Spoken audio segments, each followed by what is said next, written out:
تاریخیں مخصوص ہیں کہ ان تاریخوں کو شادی کرو گے تو برکت ہوگی، اگر ان کے علاوہ کسی اور تاریخ میں شادی کرو گے تو ٹوٹ جائے گی۔ ہمارے ہاں بھی کچھ لوگ کہتے ہیں کہ سفر کے مہینے میں شادی ہو تو شادی کامیاب نہیں ہوتی، اور اگر کامیاب ہو بھی جائے تو اولاد نہیں ہوتی، اولاد ہو بھی جائے تو نیک نہیں ہوتی۔ عجیب فلسفہ ہے۔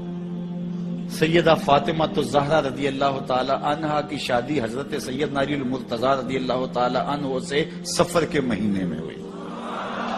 مجھے بتاؤ ایسی کامیاب شادی بھی کوئی ہو سکتی ہے، اور ایسا اچھا جوڑا بھی کوئی ہو سکتا ہے؟ اور پھر کہتے ہیں اولاد نہیں ہوتی، حسن حسین اور زینب پیدا ہو گئے۔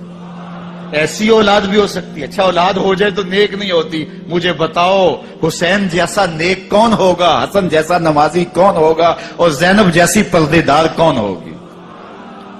تو یہ لوگوں کی اپنی خواہشات ہیں، زبان پہ جو کہہ دیے لوگ وہی مان گئے۔ میں نے دیکھا ہے کہ بعض اوقات لوگ 1 گھنٹے کی تقریر سننے کے بعد بھی پھر بھی کہتے ہیں نہیں اصل ہمارے خاندان میں وہ واقعی منحوس ہے، فرق تو پڑتا ہے۔ جب اللہ کے محبوب نے کہہ دیا لا تجارہ، کوئی منحوس نہیں ہے، نہ دنوں میں منحوس، نہ ساعتوں میں منحوس، نہ افراد میں منحوس، ہمارے الو بھی منحوس نہیں ہے۔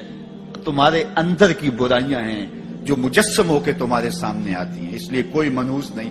ہمارے والدین نے بچپن میں ہی ہمیں یہ باتیں اچھی طرح سے ازبر کروائیں، اور ہماری تربیت اس طرح کی کہ ہم الحمدللہ کبھی بھی ذوف الاعتقادی کا شکار نہیں ہوئے۔ تو آپ بھی اپنی اولادوں کی ابھی سے ایسی تربیت کریں کہ ان کا توکل اللہ پر ہو، ان کا توکل اللہ کی بابرکت ذات پہ ہو، اور وہ اسی پہ بھروسہ کرنے والے ہوں۔ جب اس پہ بھروسہ کرنے والے ہوں گے تو زندگی سوکھی گزرے گی، کبھی مشکل آ بھی جائے گی تو پریشانی نہیں ہوگی کہ دیکھیے کبھی خنداں کبھی گریاں، کبھی اللہ کچھ عطا کرتا ہے کبھی کچھ عطا کرتا ہے۔ وہ محمود غزنوی کو بوڑھے لوگ محبوب تھے، لیکن سب سے زیادہ محبوب ایاز تھا۔ تو ایک دن اس نے اس کو خربوزہ دیا تو وہ چٹخارے لے کے کھا رہا تھا۔ بادشاہ نے چکھا تو وہ کڑوا تھا، کہا ایاز یہ تو کڑوا ہے؟ تو کہا کہ حضرت ہاں کڑوا ہے۔ تو کہا پھر تم مزے سے کھا رہے ہو؟ کہا ساری زندگی ساتھ سے میٹھی نعمتیں کھائی ہیں، آج ایک کڑوا مل گیا تو پھینک دوں؟ جب اس پہ توکل ہوگا تو کبھی تکلیف آئے گی تو بندہ کہے گا کوئی بات نہیں، جے سونا میرے دکھ وچ راضی تے میں سکھ نو چلے ڈاواں، تو بندہ کہے گا ٹھیک ہے کوئی بات نہیں ہے، یہ اس پہ بھی میں خوش ہوں۔ تو جب توکل اس پہ ہوگا تو پھر بندہ اس تکلیف میں بھی لذت لینے کا راستہ نکال لے گا۔ اور اگر یہ ہو کہ اس منحوسہ کی وجہ سے یہ سب کچھ ہوا ہے، کچیچیاں چڑھیں گی اس کے اوپر کہ اس نے یہ کیا ہے، مار ہی دوں قتل کر دوں، اس کو چھوڑوں نہ، زمین پہ رہنے کا حق ہی چھین لوں اس سے کہ اس منحوسہ کی وجہ سے یا اس منحوس کی وجہ سے یہ ہوا ہے۔ کوئی کسی کی وجہ سے نہیں ہوتا، یہ ہماری اپنی بدعمالیوں کی سزا ہے۔ اگر کوئی ہمیں نقصان در نقصان ہو رہا ہے تو توبہ کریں۔ 70,000 لوگ ایسے ہیں جو بغیر حساب جنت میں جائیں، ان کا کوئی حساب نہیں ہوگا۔ اللہ اپنے کرم سے انہیں یوں ہی جنت عطا فرمائے۔ صحابہ نے عرض کی یا رسول اللہ صلی اللہ علیہ وسلم وہ کون ہے؟ تو آقا کریم نے شرف میں کانو لا یکتوون، یہ وہ لوگ ہیں جو اپنے جسم پہ داغ نہیں لگاتے، مخصوص نشان جسم پہ لگا لیتے ہیں، یہ فلاں بزرگ کی نشانی ہے، یہ فلاں جو ہے وہ شہید کی نشانی ہے۔ اللہ نے جب تمہیں سالم الاعضاء پیدا کیا ہے تو اپنے بدن کو تم کیوں نشانی؟ اس نے ساری نشانیاں لگائی ہیں، اس کی نشانیاں اتنی پکی ہیں کہ اس نشانیوں میں فرق بھی نہیں لگتا نا۔ یہ تمہارے انگوٹھے کی نشانی ہے، 6 ارب انسانوں کو لے آؤ اور نشان انگوٹھا لے آؤ، کسی ایک کا بھی نہیں ملے گا۔ یہ نشانی تمہارے رب نے لگائی۔ جیسی صورت تمہاری ہے ایسی صورت کسی اور کی نہیں بنائی، تمہیں منفرد بنایا اس میں۔ پوری کائنات میں سارے لوگ تمہارے جیسے ہیں لیکن تم پھر بھی الگ دکھائی دیتے ہو۔ سب کی 2 آنکھیں، سب کا ناک، سب کے ہونٹ، سب کا رنگ ملتا جلتا، لیکن سب کی شکلیں الگ ہیں۔ یہ زید ہے، یہ بکر ہے، یہ عمر ہے، یہ آس ہے، یہ فلاح ہے۔ دوسرے وہ ولا یسترقون، اور وہ رکیہ نہیں کرتے، یہ چھو منتر جادو ٹونا ہر وقت عاملوں کے پاس بھاگے پھرتے ہیں، اور وہ انہیں جو ہے وہ غلط سلط ٹوٹ کے ٹونے بتاتے ہیں اور وہ کرتے رہتے ہیں۔ عجیب لوگوں کے نفسیات ہوتے ہیں، صبح سے لے کر شام تک اسی چکر میں رہتے ہیں، اور پھر ساری زندگی ان توہمات سے نکل ہی نہیں پاتے۔ اللہ نے تمہیں پیسے دیے ہیں، نئی گاڑی تم نے خریدی ہے، چھوٹے بچے کا جوتا کیوں باندھ دیا آگے؟ تم جوتا باندھنے سے اگر یہ ایکسیڈنٹ سے، حادثے سے گاڑی بچ سکتی ہوتی ہے تو پھر پاکستان کے جتنے PIA کے جہاز ہیں سب پر باندھ دینا چاہیے، سب پہ جوتے لٹکے ہوئے ہوں. عجیب تم نے فلسفہ تراشا. کسی نے جو ہے وہ کالی رنگ کی پٹی باندھ دی نیچے جس سے اس کو نظر نہیں لگے گی. گھوڑے کے پاؤں کے نیچے جو کھری لگی ہوئی ہوتی ہے کچھ لوگوں نے اپنے گھروں میں وہ باندھی ہوئی ہوتی ہے کہ اس سے ہمارے گھر کے اندر کوئی مصیبت نہیں آئے گی, کوئی تکلیف نہیں آئے گی. کسی نے ہنڈیا اپنے گھر کے اوپر الٹی رکھی ہوئی ہوتی ہے, یہ ہنڈیا بچا لے گی. اور میاں ہنڈیا کیا بچائے گی تجھے؟ اللہ کے قہر سے کچھ نہیں بچا سکتا. جب تمہارے اوپر کوئی مصیبت نازل ہونی ہے تو کچھ نہیں بچا سکتا. اگر بچنا چاہتے ہو تو پھر اللہ سے استغفار کرو, اللہ تعالیٰ کی تسبیح کرو, اللہ کی تحلیل کرو, میرے حضور پہ درود پڑھو. پھر دیکھنا کہ مصیبتیں ٹلتی ہیں یا نہیں ٹلتی. تو یہ خام خواہ کے رکیے. اور یہ عامل لوگ جو ہیں ان کا تو کام ہی یہی ہے. ان کا کام چلتا ہے لوگ ذوف الاعتقادی میں مبتلا رہے اور یہ کہہ دیتے ہیں کہ آپ کے خاندان میں ایک منحوس عورت ہے, یہ اس کا کیا ہوا ہے. تو کوئی نہ کوئی منحوس تو پہلے ہی انہوں نے طے کر رکھی ہوتی ہے, فوراً ذہن وہاں جا کلک ہو جاتا ہے. اس کا نون سے نام شروع ہوتا ہے, اس کا کاف سے نام شروع ہوتا ہے, اس کا جیم سے نام شروع ہوتا ہے. تو پورے خاندان میں کسی کا نام کاف, نون یا جیم سے تو شروع ہوتا ہی ہوگا, یا دوستوں میں, تو فوراً ذہن جو ہے ادھر منتقل ہو گیا. اب یہ بابا جی نے بتا دیا ہے, ہاں ہاں ہاں اس نے یہ بات کی تھی, کچھ باتیں یاد آنے لگی. اس کاف سے شروع ہونے والے نام کے ساتھ نفرت پیدا ہو گئی.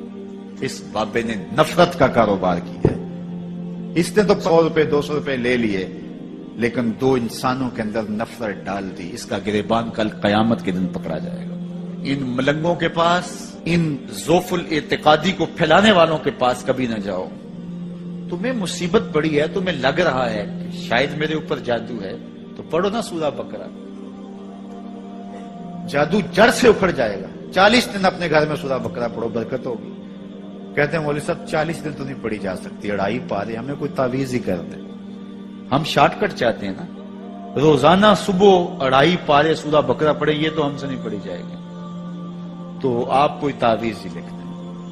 کاروبار میں برکت نہیں, میں کہتا ہوں پڑھو نا سورہ واقعہ, 3 رکوع ہیں, برکت ہوگی. ہم کہتے ہیں ہمیں تعویذ ملنا چاہیے, بس وہ ہم گلے میں رکھ لیں, بٹوے میں رکھ لیں, پرس میں رکھ لیں, اور ہمارا کام ہو جائے. ہمیں کچھ بھی نہ پڑھنا پڑے, ہمیں وضو تک نہ کرنا پڑے, نماز نہ پڑھنی پڑے, اور برکت ہو جائے. ایسے برکت تو نہیں آتی. بیٹے کی شادی کی, بہو گھر لائے, ابھی 2 دن نہیں گزرے تھے, کاروبار میں نقصان ہو گیا, یا گھر کا کوئی فرد فوت ہو گیا, یا کوئی جانور مر گیا, تو کہا کہ یہ منحوسہ آئی ہے تو ہمارا یہ نقصان ہو گیا.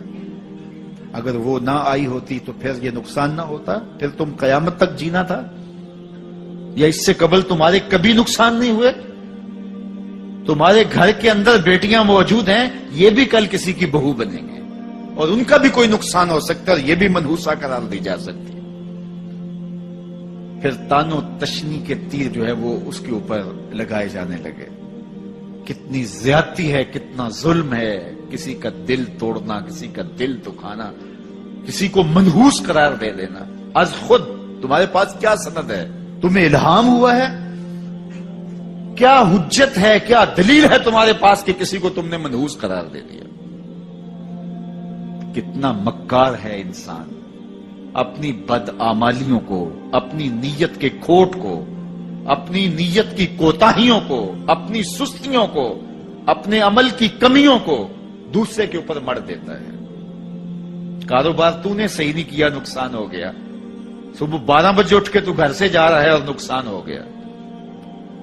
تو نے 2 نمبر مال بیچا, آج پکڑا گیا اور نقصان ہو گیا. تم نے ٹیکس نہیں دیا, تم نے زکات نہیں دی, تم نے دروازے پہ کھڑے ہوئے سائل کو جھڑکا, نقصان ہو گیا. یہ تمہارے پاپ ہیں جو مصیبت بن کے تمہارے سامنے آتے ہیں. یہ تمہاری بے تدبیریاں ہیں, تمہاری ناحکمتیاں ہیں, یہ تمہاری بے احتیاطیاں ہیں, یہ تمہارا تکبر ہے, یہ تمہارا غرور ہے, یہ تمہارا عجب ہے, یہ تمہاری ریاکاری ہے, یہ تمہاری خیانت ہے, یہ تمہاری دھوکہ بازی ہے, یہ تمہارے قلب کے اندر چھپی ہوئی نفرت ہے جو آج تمہیں مصیبت بن کے جس کا سامنا کرنا پڑ رہا ہے. یہ تمہارے اندر کے عیب ہیں جو مجسم ہو کے تمہارے سامنے آئے. اللہ تعالیٰ نے قرآن مجید میں ارشاد فرمایا, وما اصابکم من مصیبہ فبما کسبت ایدیکم. جو تمہارے اوپر مصیبت آتی ہے وہ تمہاری اپنی کرتوتوں کی وجہ سے آتی ہے. بیماری آئی تمہارے پرہیز نہ کرنے کی وجہ سے آئی, بیماری آئی تمہارا زیادہ کھا لینے کی وجہ سے آئی, بیماری آئی تمہارا نامناسب غذا لینے کی وجہ سے آئی، بیماری آئی وقت پہ سوئے نہیں، وقت پہ اٹھے نہیں، تم نے کسی سے زیادتی کی، بیماری تمہاری بدعمالیوں کی سزا ہے، مصیبت کا آنا، تکلیف کا آنا تمہاری بدعمالیوں کی سزا ہے، اور منحوسہ یہ خاندان کی خاتون ہے، تو یہ دوسرے کے اوپر مڑ کے اپنی کوتاہی، اپنی غلطی دوسرے کے اوپر لگا دی اور اس کو منحوس قرار دے دیا۔ اگر کسی کا کام تمہیں دیکھ کر کے اچھا نہ ہو تو پھر تم بھی منحوس قرار پائے نا۔ اگر آج تم کسی کی بہن کو، کسی کی بیٹی کو منحوس قرار دیا ہے اور خاندان کے اندر اس کو منحوس مشہور کر دیا ہے، تو اگر کوئی یہ مشق تمہاری ماں پہ کرے، تمہاری بہن کو منحوس قرار دے دے، تمہاری بیٹی کو منحوس قرار دے دے، تو تمہارے دل پہ کیا گزرے؟ یہ کتنا ظلم ہے، کتنی بڑی زیادتی ہے کہ آج خود کسی کو منحوس قرار دے دیا۔ کوئی منحوس نہیں ہے، کوئی لمحہ منحوس نہیں ہے، کوئی شخص منحوس نہیں ہے، کوئی وقت منحوس نہیں ہے، کوئی گھڑی منحوس نہیں ہے۔ مصیبت کا آنا، تکلیف کا آنا تمہاری بدعمالیوں کی سزا ہے۔ لیکن قرآن نے کیا خوب بات فرمائی، وَيَعْفُو عَنْ كَثِيرٍ، ابھی تو بہت ساری باتیں ہم معاف ہی کر دیتے ہیں۔ تم نے کوئی گناہ کیا، پھر تمہارے ہاتھ اٹھ گئے، ہم نے معاف کر دیا۔ تم نے کوئی گناہ کیا، تم نے صدقہ کیا، ہم نے معاف کر دیا۔ تم نے کوئی گناہ کیا، تم نے سجدہ کیا، ہم نے معاف کر دیا۔ تم نے گناہ کیا، تم نے وضو کیا، ہم نے سارے گناہ جھاڑ دیے۔ تو کچھ اعمال ایسے ہیں کہ جن کی سزا بھگتنی پڑتی ہے لازمی، لیکن زیادہ عمل ایسے ہیں اللہ فرماتا ہے ہم زیادہ یوں ہی معاف کر دیتے ہیں، اور اگر ہم سارے معاف نہ کریں تم چل ہی نہ سکو، زندگی تمہاری گزرے ہی نہ، اتنی مصیبتیں تمہارے اوپر ٹوٹ پڑیں، لیکن تم وہ منحوسہ کو قرار دے کے اپنے اوپر سے ٹال رہے ہو، فلاں منحوسہ اس لیے وہ سب کچھ ہو رہا ہے۔